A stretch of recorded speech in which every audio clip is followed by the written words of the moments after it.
Good morning, everyone, and welcome to our Bible study today. It is Saturday, April 16th, 2016, and our moderator is Jeremy from New Jersey. Go ahead. Hi, good morning. Our topic is to preach the acceptable year of the Lord, and we'll start with a quote from Mary Baker Eddy, Her Spiritual Precepts by Gilbert Carpenter.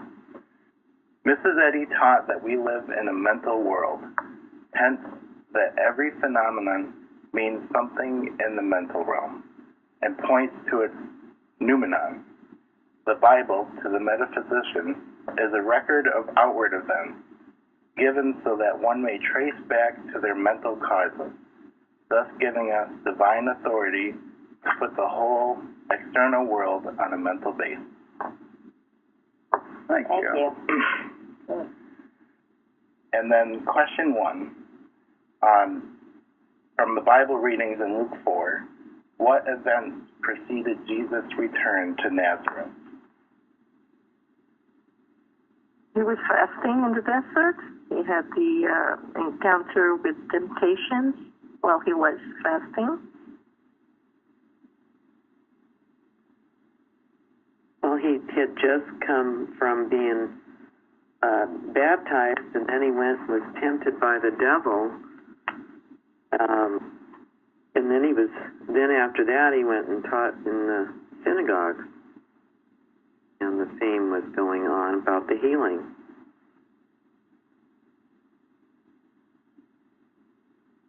So he allowed himself to be baptized by John the Baptist. And what was that all about?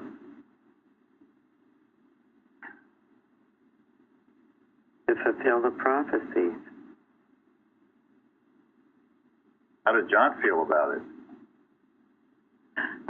He was not worthy.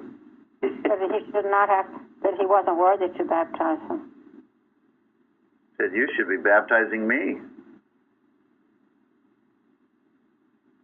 I'm not even worthy to untie your shoes, or something to that effect, he said, right? I think it's interesting that they were cousins. That Elizabeth became pregnant, and then Mary. Well, this was kind of the official beginning of his ministry, right? Mm-hmm. And after he was baptized, what happened immediately? He was The voice. He was led by the Spirit into the wilderness. Well, the Holy Ghost just the voice. bodily shaped like a dove, and said, "This is my beloved Son, in whom I am well pleased." Yes, that's an important occurrence before. So here he's baptized. He's the Holy Ghost. I'm beloved Son, in whom I am well pleased. I mean, I don't think there could be a greater, if you want to use the word compliment, a greater bestowal than that. And it says, and Jesus being full of what? Full of the Holy Ghost. Yes. He was full of the Holy Ghost. And then he was what? After The wilderness, to be tempted. Right. All of these are important steps, and they're important. They can be important to us in a much different level, but very, very often when you have some wonderful thing happen to you, that's the time you have to be what? Ready for the temptation. Yes. Something moves up. Yes. You have to be very on guard, yes, ready. If he hadn't been full of the Holy Ghost, I mean, that's an important point. I don't know whether he would have, of course, he was Christ, but for our own learning, when temptation comes, if you're not full of that Spirit, the Spirit of God, what will happen? You'll be taken over. Yes, you will. And this is why we do what we do, our prayerful work, our studying, our praying, our communing with God, our reading the lesson, these Bible studies, all of these things. So we will be full of that Holy Spirit, keep it continually, so when temptation comes, you recognize it and you don't just fall flat on your face, which I'm sure we've all done. I know I have. So have I. Yeah? This is a wonderful story about Jesus, because I get the idea like he's teaching us by his example. First thing is, he went to be baptized, and John the Baptist saying, you're so pure, why would you need to be baptized? I'm the one that needs it. And he says, no, do it anyway. And I get the idea it wasn't for his personal benefit, it was to be the way shower, to show us the way, things that we need. And the very fact that he did this was full of the Spirit, and the temptations came later. It was for our example and our instruction. I'm confident that this is, he did this obeying the Father, but it was for our benefit, our example, his examples for us. Yeah, that's why we are taking this and learning from it and not thinking it's just some unique situation for him. And beware, especially when you've had a great victory, a great success, because the devil will be waiting for you. Tell the story of Gary and Bruce's grandmother who came out here many years ago. She was a member of a little church, Puyallup, Washington. She played the organ. And she came back here and she just loved the independent science. She'd never heard of it before. She went to the classes. She was so excited and enthusiastic about it. And then what happened? And she went back to Puyallup and she told her friends all about it. She was so excited to tell her friends what she had found in Plainfield. Guess what they did? They dumped Shut it down. for her. Yeah, how could you go to that church and we're renegades? What's the matter with you? And you're disloyal? And she got it from every end. And it would certainly have tried to take all her joy and inspiration and maybe even turn her aside. It tried, it didn't, but you have to be very careful when you've had an uplifting experience or when you've had something good happen, that you remain humble and perhaps quiet about it until you've made it your own, so to speak. Be careful who you share it with. Can I add to that? It's interesting. I was reading a commentary about the temptations, and they said three things: that the devil uses attractive temptations, and that Jesus used biblical authority to address it.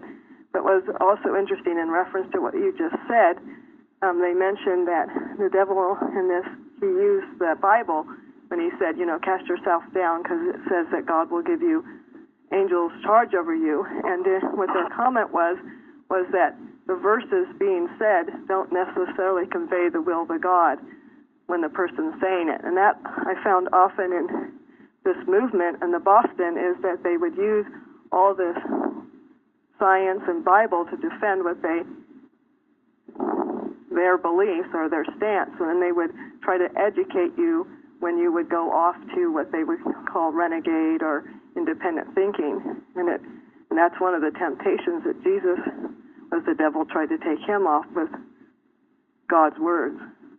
Thank you. Yes, it's highly important, and this is why to understand the history of our movement and all of these things are very important, because the devil is very wily, and he will use quotes from the Bible, Science and Health, anything else it can, make its point. Thank you, Linda. I do want to go through the temptations because it's important. Go ahead, Florence? Mary, I wanted to add to that. Okay. But I didn't realize that was shocking.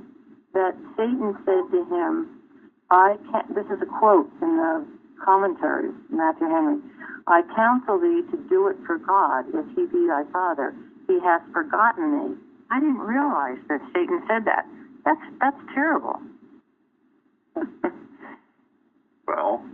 And that's what the devil is. Well, what is Satan? I mean, did some big monster come out of the sky and sit down with Jesus and say, well, hey, have I got a deal for you? comes as your own thoughts. It's a positional lie that will always try to upturn everything upside down. Yeah, Here Jesus had just been, affirmed the Son of God and everything, and then here you come trying to, reverse everything. Right. It's thoughts that came to him, just like they came to you and me. Sounding very reasonable. It's malicious mind. Yes. And this is why you have to be so wise. And only God, your connection with God, can see you through this. One other point I want to make before we go further into the temptations. He was led into the wilderness. And so what does that mean or represent? Darkness. Pardon me? Darkness. Darkness.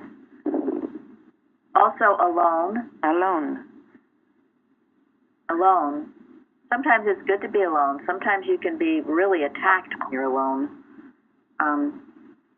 Things can turn upside down sometimes when you're alone.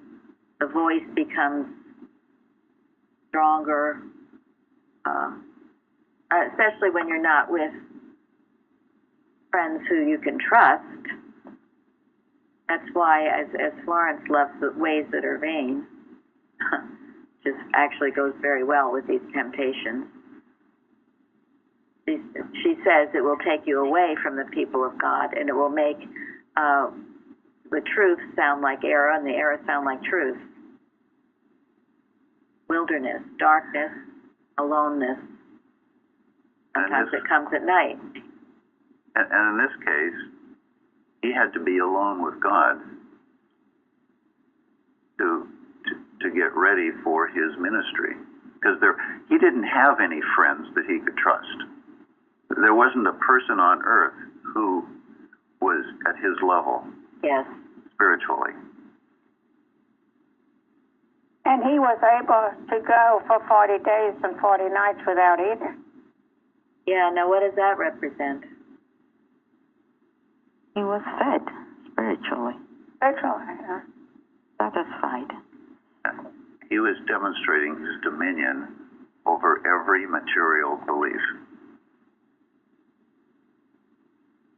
Yes. He was fasting from the senses, purifying his thought. I mean, that's what fasting represents, is, purging yourself from the physical senses, meditating on God's Word. But after 40 days of that, what would have been the result, and what was the first temptation? Hunger. Food. Hunger. It was very tailor-made, wasn't it? Yeah. I mean, none of us, I've certainly never fasted for 40 days and 40 nights. Goodness.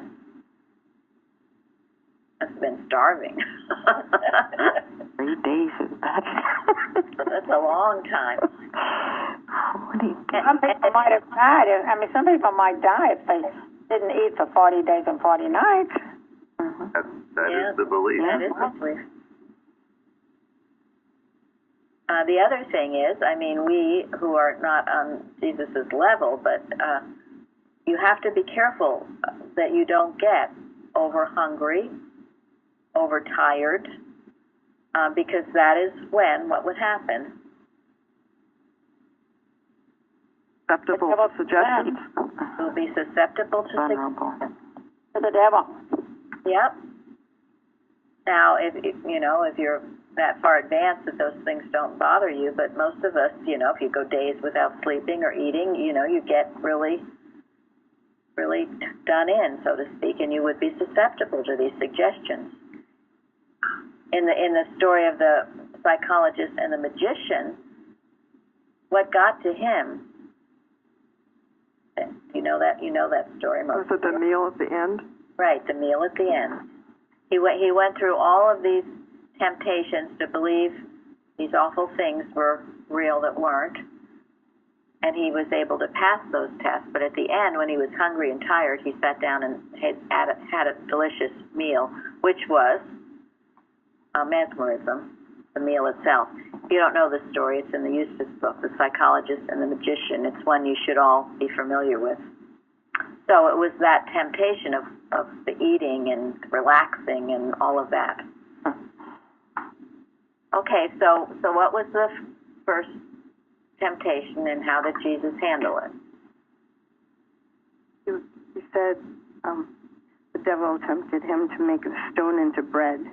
And Jesus said, "It is written that man shall not live by bread alone, but by every word of God." Yes. He knew never to obey what the devil was telling him to do. And he knew it wasn't his Father's voice. He knew the scriptures, so he came back with a scriptural quote. And he knew that in that particular case, scriptures were being perverted to tempt him to do something against God's will. I want to just go back to Linda's point because it's really, really important. There is a statement somewhere in the Bible that can be used to justify virtually every position anybody would ever want to take on anything. You can believe that the most wicked minds, if you want to call it that, the most wicked intentions of mankind will find something in the Bible to justify their position. And they do.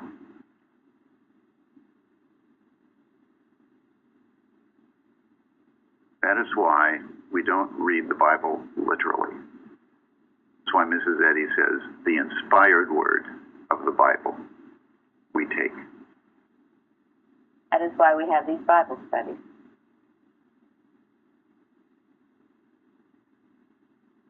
Studied and applied in the right way, it's of tremendous value. It is the chart of life. Taken literally, it's self-contradictory, confusing. Which is why a lot of people have a problem with it. Which is why we have to make sure that we... You know, it's just why there are atheists in the world. Right. We resurrect the right concept of it and the right appreciation of it. Okay, so he got past that one, even though I'm sure he was very hungry. I'm sure he survived those 40 days, knowing that he was surviving on the Word of God. He'd proven it. Anyone else on that first? No, I was just going to say bread of heaven. Yes, bread of heaven, bread of heaven. Beautiful hymn. Give us this day our daily bread. Divine influence on the heart, the grace of God. Yes. And remember, too, you know, in Science and Health, Mrs. Eddy says something about better the, to eat alone, the lonely repast or something, than to be eating with... than to feast with sinners or... sinners and the yeah, Pharisees and the Sadducees. That's in the Bible, too. So remember that. You know, just to hobnob with people who are sinners because they've got a lot of money or a lot of food or whatever is totally contradictory to God's will. Yeah, to God's will. You don't go there. Jesus knew it. Okay, what was the second temptation? Power. Oh, I thought it was to cast down from the pinnacle. Third one. Yeah, exactly. Yeah, if you're so good in God's eyes, go up and throw yourself off the cliff. See if God will save you. Well, that's No, but before that, the devil took him to a mountain, showed him the kingdoms of the world, and tempted him with power over the world. Ah, okay. Yeah, thank I you. thought that the other was the third too, but it's not, unless maybe it's different in different, In different gospels, yeah. and maybe so. In this one, Fairley is right, so go ahead, Fairley, with what you were saying. Well, it's just that the devil, you think, tempted that he could use his power, I mean, divine power, which he was not going to do, to be king over the world, really. I mean, to have all the power that the world could give him. If he would do what? If he would bow to the devil. I mean, if he would give in to the devil. Yeah. If he will worship the devil.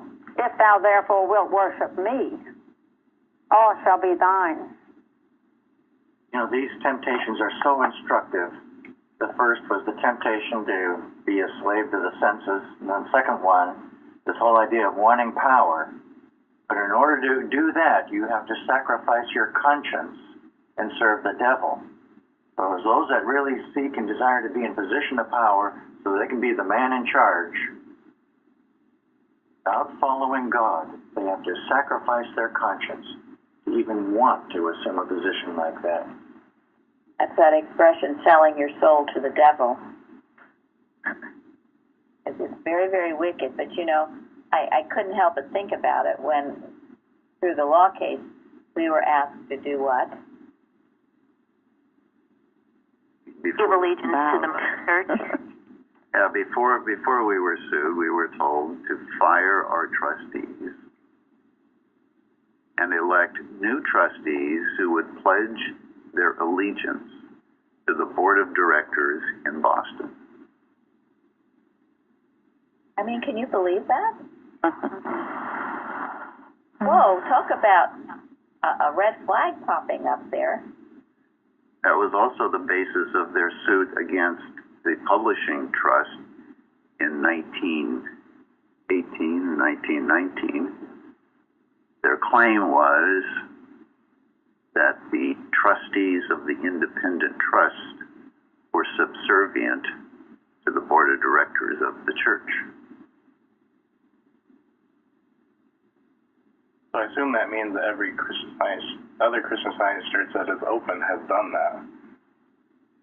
They have accepted that. Yes.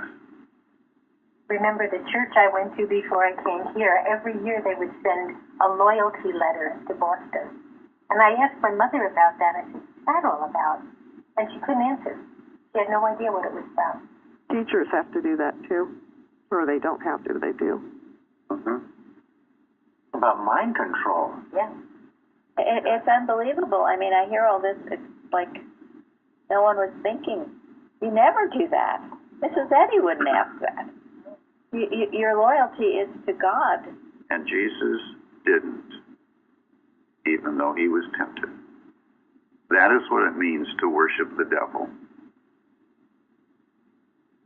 Be loyal to something other than, or someone other than God. Even if it would give you power and money and prestige or all the things you think you want. So is there any question as to why the organization in Boston is failing?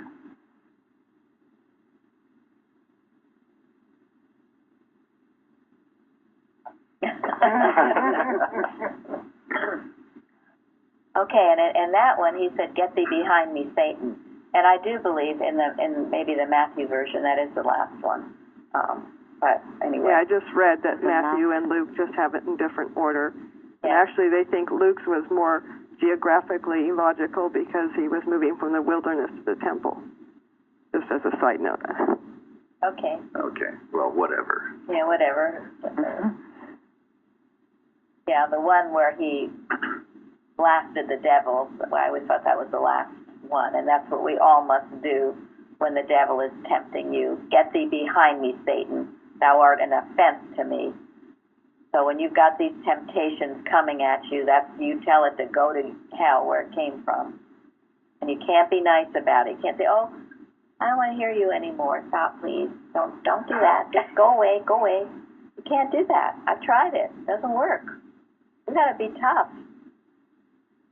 This is where the toughness comes in, and this is where some of the Flower-headed Bostoners. yeah, this is Just where can't get it. they can't. That upsets them terribly. That you ever have to be tough. Just you can't. God is love. You are loving in all ways. So this devil is talking to you, and no, devil, stop! I don't. You're not being nice. I'll just go away. You cannot do that when you're dealing with evil. And Jesus was very tough. He was very tough. Mrs. Eddy was tough. And this is what has been taken out of the movement. All of those examples, all of those things. This is what why I wasn't getting anywhere in my science until I met Mrs. Evans, who was tough as nails, as was her practitioner. And why is it necessary to be tough? It is necessary to be tough because otherwise you fall asleep and get lulled into nothingness and feel just totally falling apart. Because divine justice has no tolerance, zero tolerance. Divine truth, life, and love are a law of annihilation. An elimination. Exactly. Zero tolerance. Zero tolerance. And that fact is your friend, my friends. That made all the difference coming here and learning that, because I had been trying to be this nice, drippy little good Christian Scientist with no toughness. And I was a one mess. You've got to be tough. And if sometimes you have to be tough with a person, then you're tough with a person too. God will direct you. But you can't, oh no, you mustn't do that. God is love and you're being mean and that's not allowed. You know what I say to that? I'm holding myself back. Listen, Eve had a conversation with a snake, with a serpent, and look at where it got her. But that's also tough love. It's tough love, but it is. And that goes through. And, you're taught with your children. If you're taught correctly, sometimes with your children, it requires tough love. You cannot just reason and talk and try to be so sweet all the time. You've got to stand up for what's right. This other is an offense to God, and if it's an offense to God, you do not allow it, whatever that takes, and certainly it starts in your own thinking. You can't go around telling people what to do when you haven't corrected it in your thoughts. So, get thee behind me, Satan. Thou art an offense to me. Say it like you mean it and mean it like you say it, okay? And let there be no fiddling around. One of the things that I think that we always have to think about is that Mary Baker Eddy was very selective about who she picked to work with, and if people were not on that level, she let go of that. Yes. And this is one of the things that when we were talking about loyalty clauses or whatever, that some people will just take anybody into the church just to have a warm body. We'll have a first reader who is dabbling and doing 5,000 other things, and then you wonder why the church is falling apart. That's right. That's absolutely right. You have to be discerning. Your readers have to be practicing their science the best they can. Otherwise, what they say, the words might be correct, but what's behind it will be dripping with poison. Exactly. Okay, anybody else on this one? A tough one that needs to be seen clearly. And then we'll go to the other, which is? The next temptation is? Well, I guess we mentioned it because we thought it was second. Yourself from the pinnacle. Here again, the devil used a biblical thing to justify it, because it says in the scripture, the angels will bear you up in their hands. Well, the angels don't bear stupidity up in their hands. This is so important because this is another example of stupidity. You have to use wisdom with your science.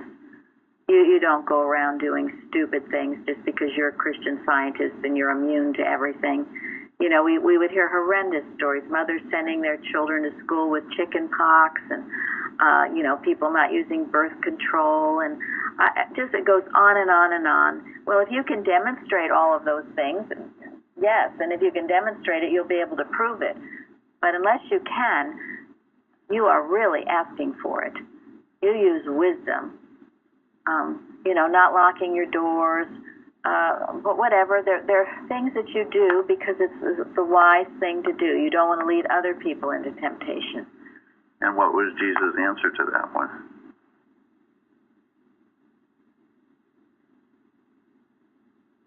Shall not tempt the Lord thy God. Yes. Yeah, don't tempt God. Don't have the attitude, okay, God, prove yourself. Yeah. Yes, you know, Mrs. Eddy, one of her students, said something about, oh, well, I can walk around town at 11 o'clock at night, and Mrs. Eddy rebuked that.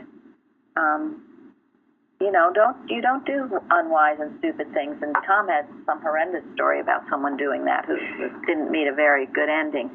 So, you don't tempt the Lord. You do what's wise, and whatever you do, you don't do out of fear. You do because God tells you to do it. You don't do all these things because you're afraid. You do it because it's the wise thing to do, and leave it at that. No, another thing. I think this corrects a misconception of the practice of Christian Science.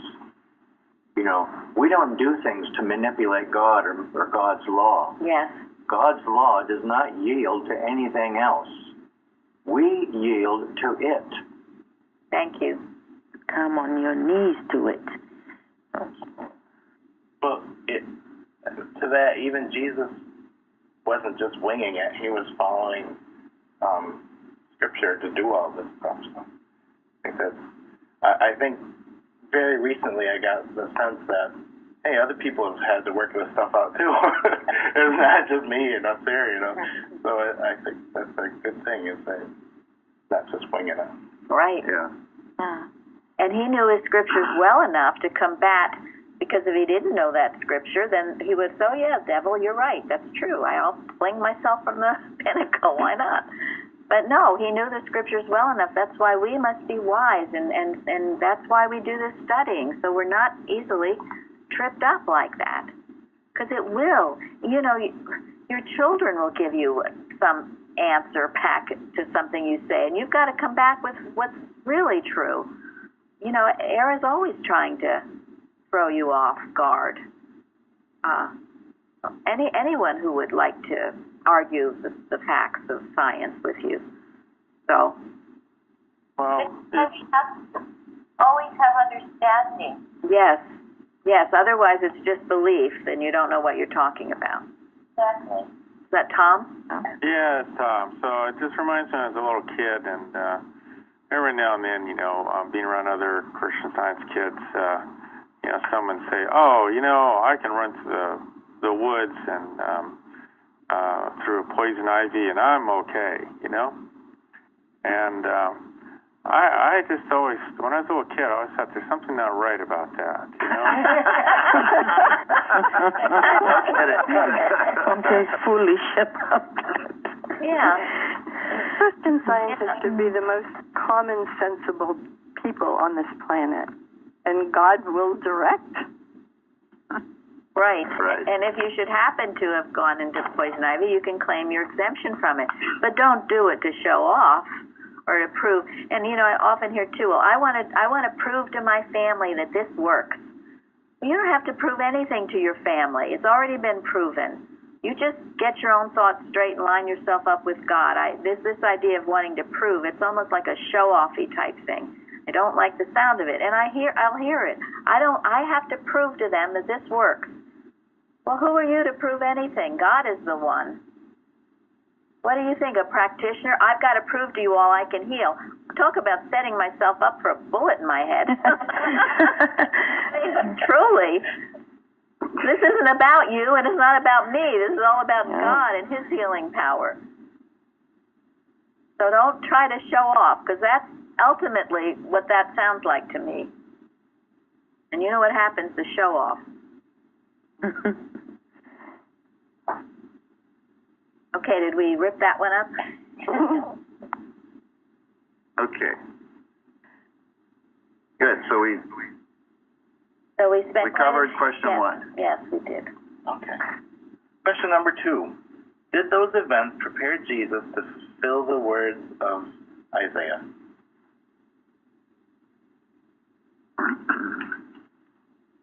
Yes? Yes, yes. And that is partly why I wanted to go over them so carefully, because all of those temptations that he encountered and smacked down strengthened him, strengthened his understanding, his trust in God. I mean, you could just see it. And very often, if you read the Bible, very often, like after he whipped the money changers out of the temple, what happened after that?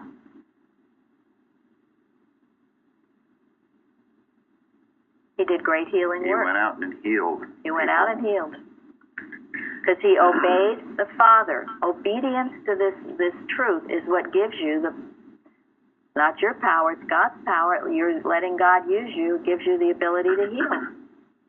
It's your obedience. As tough as it was, if you don't think it was tough handling all those temptations when he was so hungry in the wilderness and all of those things, I'm sure it was tough. But because he overcame it, then he went forth and was able to fulfill the prophecy of Isaiah. Something that just struck me is that going to get the baptism from John, that might have been a temptation too, because if John didn't want to, and Jesus was like, okay, yeah, I'll just baptize you, and a lot of this would not have happened. He wouldn't have the Holy Ghost come down the same way and all that. So. Well, and one thing I'd like to say about this, these events were part of his preparation. He had been preparing for 30 years for his mission to fulfill the prophecy. It's not like all of a sudden he stopped being a carpenter and went out in the wilderness. He'd been preparing for 30 years. And somewhere in the Bible, when he was a young teenager, his parents couldn't find him. Well, he was having a conversation with the highest teachers in the synagogue and the lawyers about Scripture. And they were amazed at how much this little kid knew and how wise he was. So these events were, yes, part of his preparation, but they were also events that proved his worthiness. God does not entrust his mission, his word, to people who aren't worthy, who can't fulfill it. His overcoming these temptations proved his worthiness to be God's messenger. But he'd been preparing for 30 years for this stuff. Yeah, it doesn't just happen one morning. You wake up and all of this is on you. All of a sudden you walk on the water. Yeah, this is line by line, precept upon precept. And so he was ready after he had overcome and met and mastered all of those temptations, and they were very wily temptations. And that's how temptations come. They come to you, so you will accept them and believe them to be true.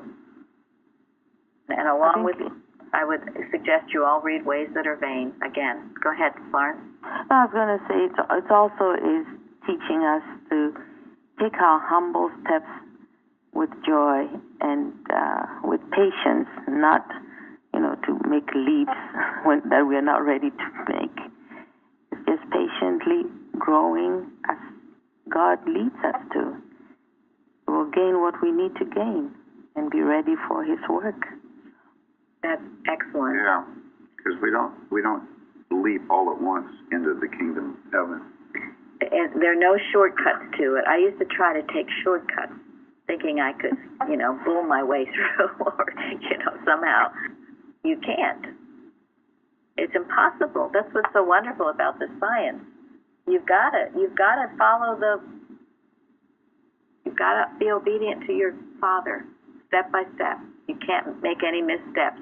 That's why, just as in math, you can't think you're going to understand calculus while you haven't studied everything else before it and conquered those things. You can't.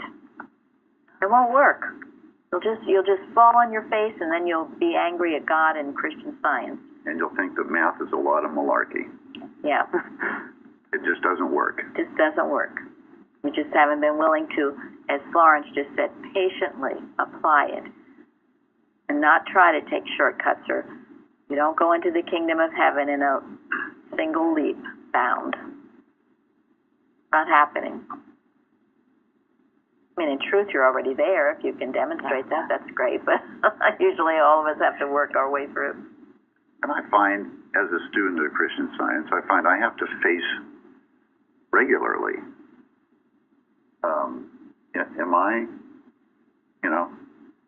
am I willing to forsake all worldly ambition, all worldly beliefs?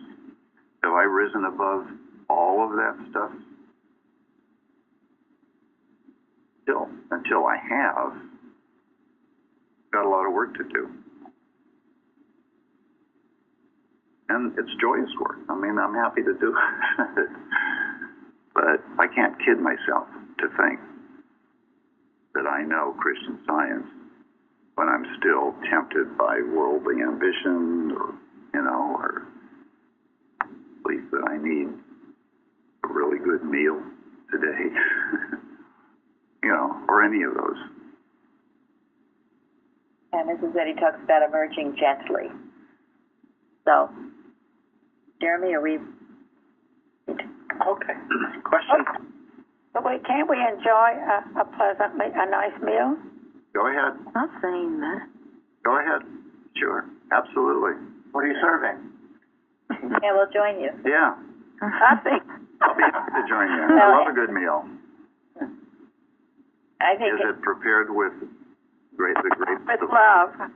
And Is it feeding the hungry? Is Yeah. it feeding the heart? Do you know it's a spiritual blessing from God?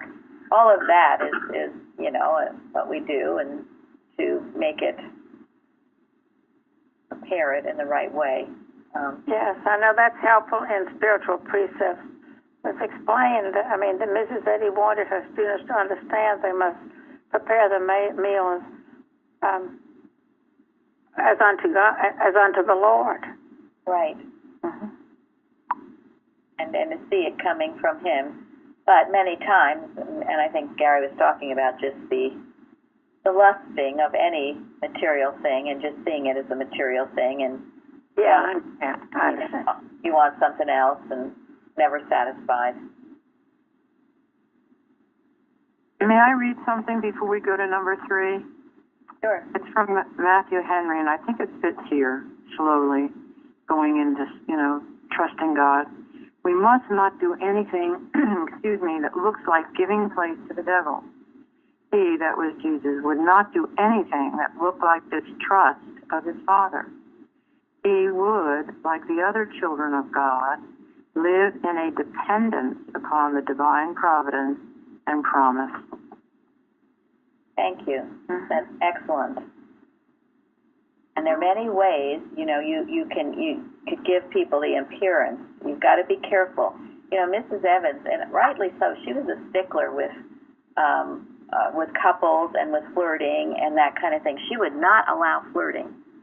She would not, if it was in this church, you better watch it. And it was very refreshing. And also she said that to go out with a married woman, to go out with another man for lunch or vice versa, was giving place to the devil. I mean, if someone sees you and knows you're married to somebody else and they see you having lunch with someone, their little minds will click, click, click, won't they? You've got to be wise in this world. And I never heard anybody say that before. And I was so happy to hear someone say it, to stand for something for once. Because you see what happens to all these marriages and all these things that go on, and it's all so innocent, it's okay, we're fine. Well, then the next thing they know, they're rolling around in bed. So, and that happens to be the fact. fine. It's not fine then, right? Yeah, and it's not fine then. And a lot of people get hurt. And she went back to this, and what Shardy just said. You're careful about what you do. You don't behave unseemly. If you're a married woman, you don't go flirting around, or vice versa. And I'm sure there are other ways, but that's one big way that strikes me. So, watch what you do. Behave yourself. And teach your children to as well. To be modest, not to be just, The grass is not greener on the other side. Be satisfied with what you have. Be satisfied, appreciate it, cultivate it, make it something wonderful. Because all of this other stuff is the unsatisfied, just as we were talking about the meal, the lusting for something more, something else, never satisfied. When you know it's from God and you're grateful for it, then you will work to make it right, to do everything you can to spiritualize it in your own thinking. And all of this other stuff leads to great unhappiness. I've seen it too often. And it starts with something very innocent. How else does it start? And that's the way the devil tempts you. It's okay, it's innocent. Well, it's fine, no problem. Nothing to worry about here. Ha, ha, ha, ha. So, be wise. I think if we let, I read somewhere that I think it could be in spiritual footsteps or precepts, but she said if we, give our one moment to the devil, it occupies, the error, mortal mind. And we have to really watch not to let it talk to us. When it comes up to us, we say, get behind me. That's it. Thank you. Yeah. It always starts out innocently, and it always takes one moment of thinking something you shouldn't be thinking, or looking at something you shouldn't be looking at. Look at David and Bathsheba, and what all that led to. A lot of heartache. So, watch it. I just wanted to say, when you were talking about Mrs. Evans, it reminded me of a saying, if you don't stand for something, you'll fall for anything. Thank you. That's good. That's great. So, ready for question 3? Yes. All right. Jesus said, no prophet is accepted in his own country. How was he immediately proved right?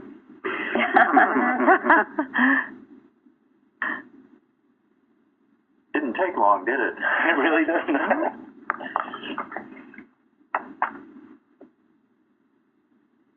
What happened there?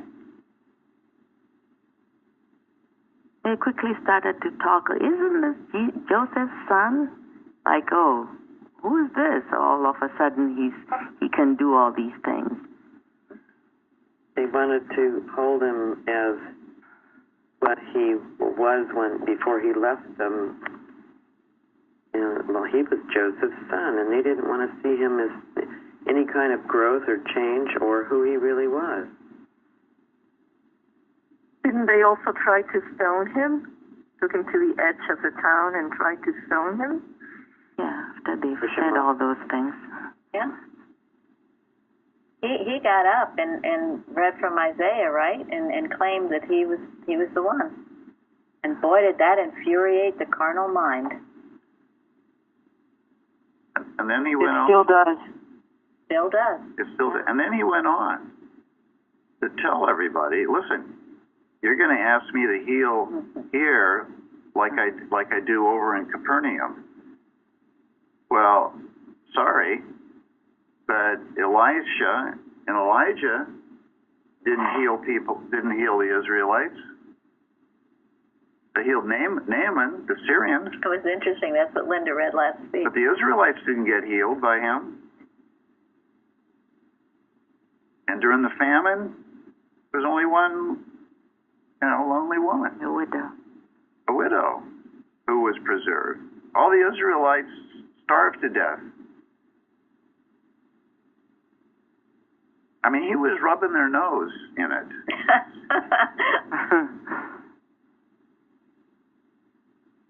And they didn't like it. Honestly, sometimes I feel like saying that to the so-called Christian scientists. How come I'm not healed? Well, they haven't done anything in line with what real science is. And yet many other people who don't know anything about Christian Science are a lot more receptive to it. I mean, it's an astounding point. I don't think we've ever talked about those verses. Linda read that one last week because it went along with Naaman. Not everybody was healed all over the place. And he reminded them of it. Yes. And they threw him out of town. They literally threw him out of town. Well, there are certain people that, in my experience from the past, that I don't tell them I'm a Christian Scientist. Okay. Yeah. Sometimes that's the wise thing. You know, I sometimes these people, when they have to go to a doctor or something, and sometimes it's very unwise to say, oh, I'm a Christian Scientist. If you're going to a doctor, just keep your lips zipped. Why do that? Why tell anybody you're a Christian Scientist? Why would you ever tell anybody that?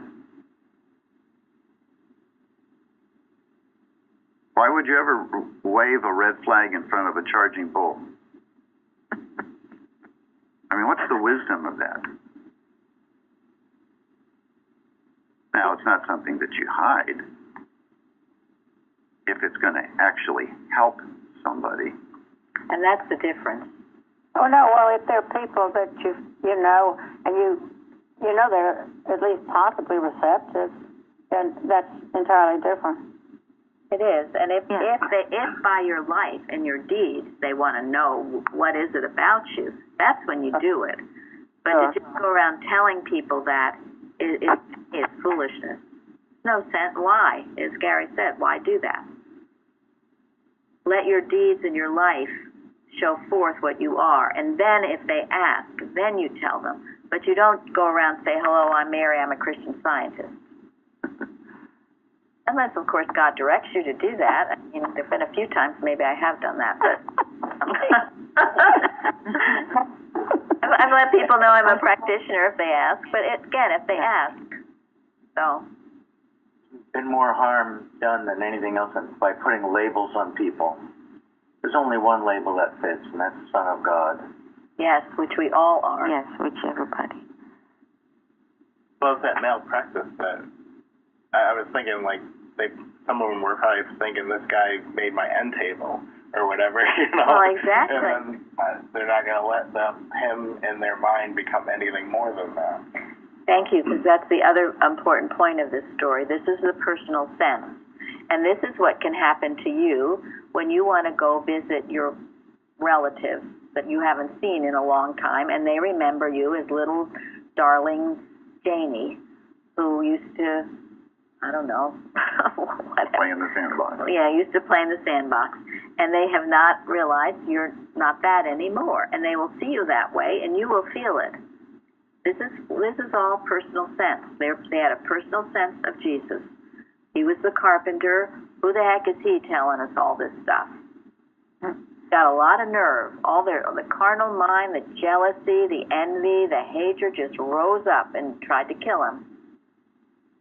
After all this wonderful stuff that just happened.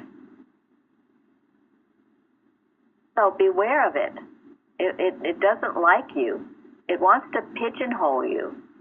You know, very often in a relationship, a husband and a wife, if one is growing in science, the other one will not like that. It bothers them. What's going on here? This person's becoming too spiritual. I'm losing my control over him or her. Don't care for this. And they will try to, stymie you in some way. It's going to happen. That's why you use wisdom about it, but you can't let it stop you either. That's part of your growth, is not to let it stop you or inhibit you in any way.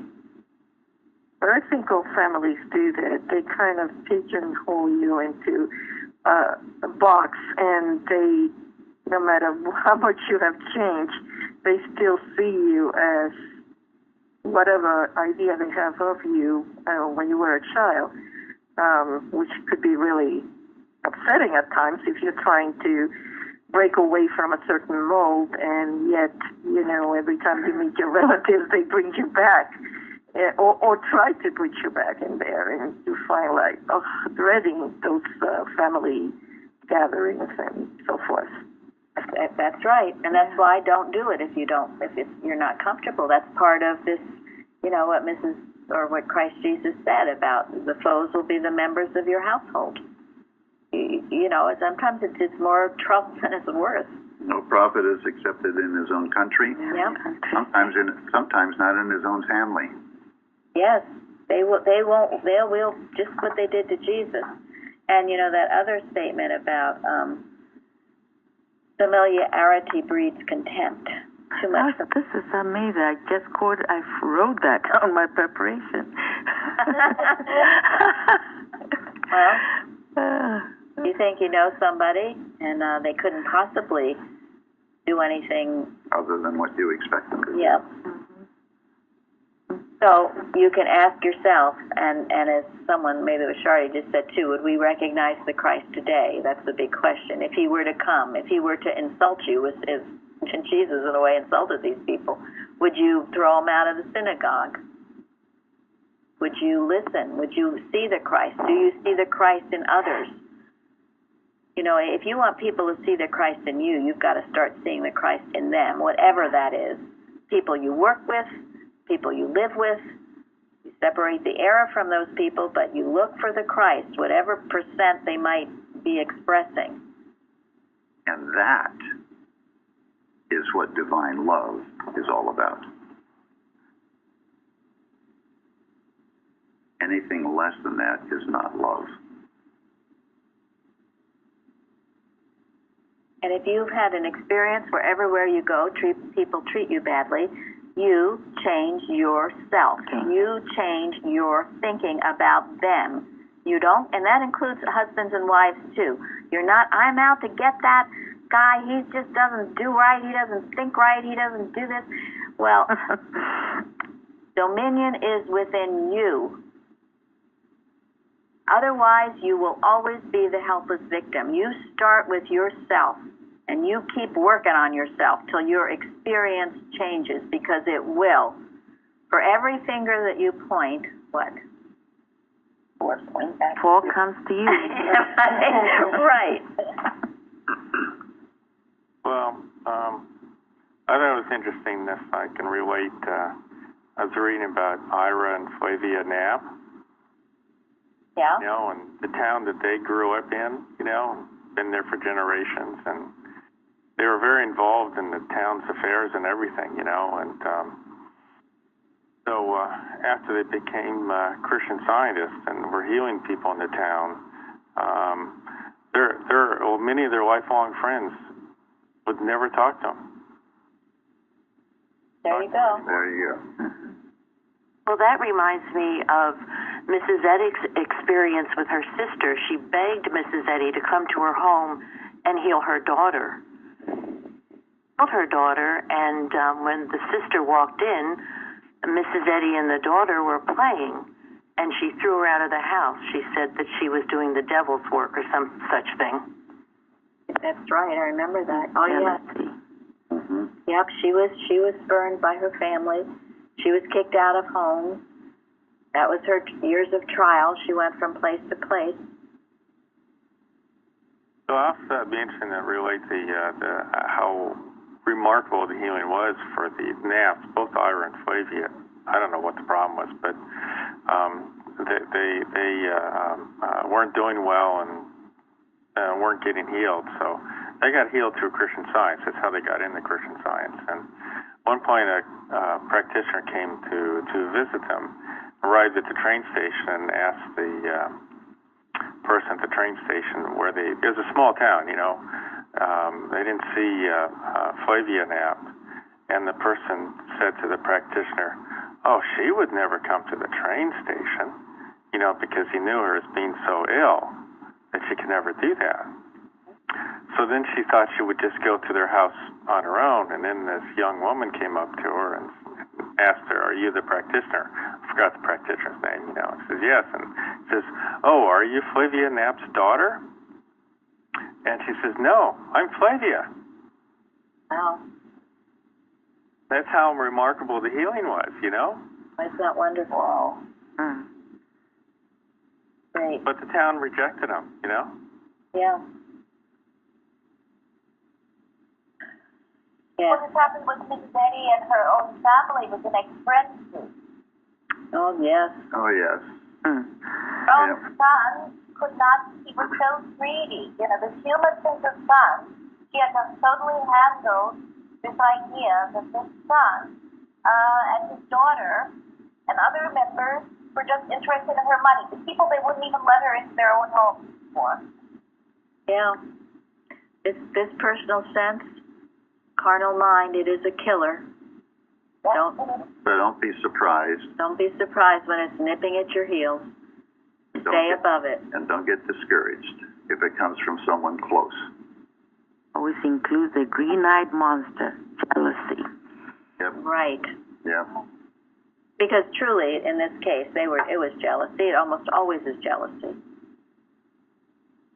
That's why we talk about it so much. So if you ever feel that green-eyed monster, that's "Get thee behind me, Satan."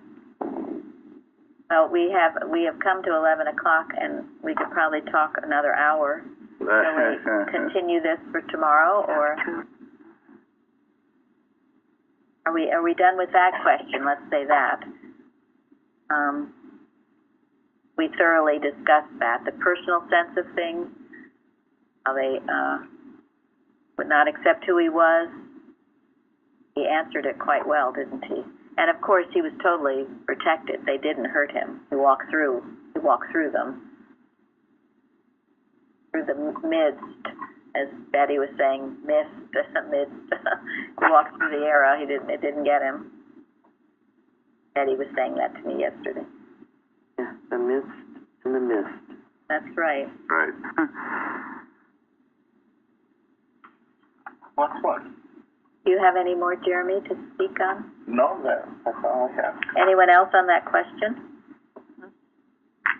Well, we can keep this going tomorrow if you want. Yeah, we have a couple Mm-hmm. questions. Yeah. 4 and 5, as well as I'm sure we'll just be discussing other things too. Hey, Jeremy? Thank you, Jeremy. Yeah, Thank you. I got a lot. Thank you. Thank you, Jeremy. Thank you, Jeremy. Be at the watch tonight.